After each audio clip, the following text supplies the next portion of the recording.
Hey guys, thank you for watching. That was a 55-mile hike up the Rees Valley and down the Dart Valley with a side trail up to Cascade Saddle on New Zealand's South Island in Mount Aspiring National Park.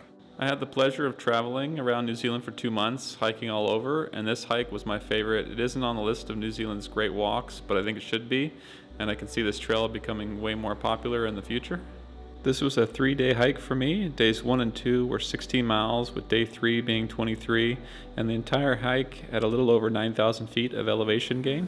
I think a 4-day, 3-night itinerary is common with 3 huts along the track.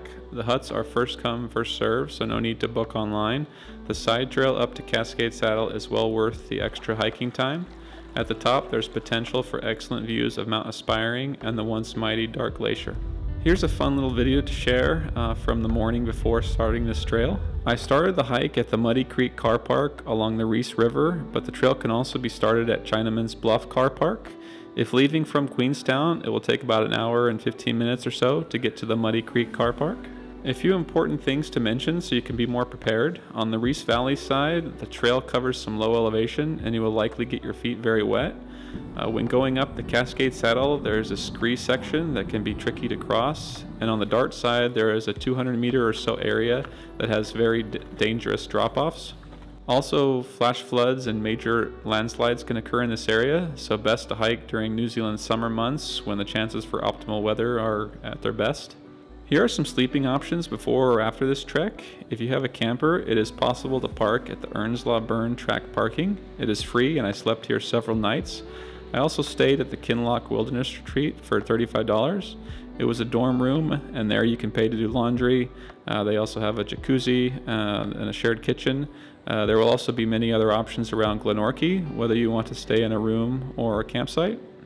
I absolutely love this part of New Zealand. I was hoping to hike up to Mount Alfred and camp there one night, but they fenced off the small car park area and it doesn't look like they want people hiking up there anymore.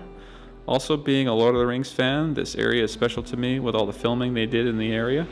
When I was in the Glenorchy Paradise area, I also did the Mount Earnslaw hike and the Root Burn track. The Greenstone Cables track is another one that I would like to do one day, along with the famous Milford Sound.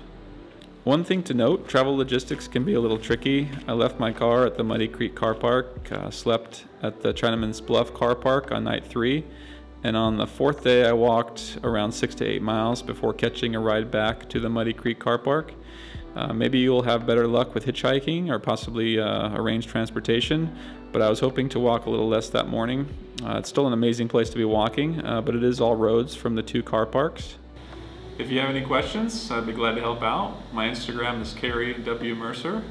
Next 2 videos I have planned are for Mount Earnslaw and Nelson Lakes.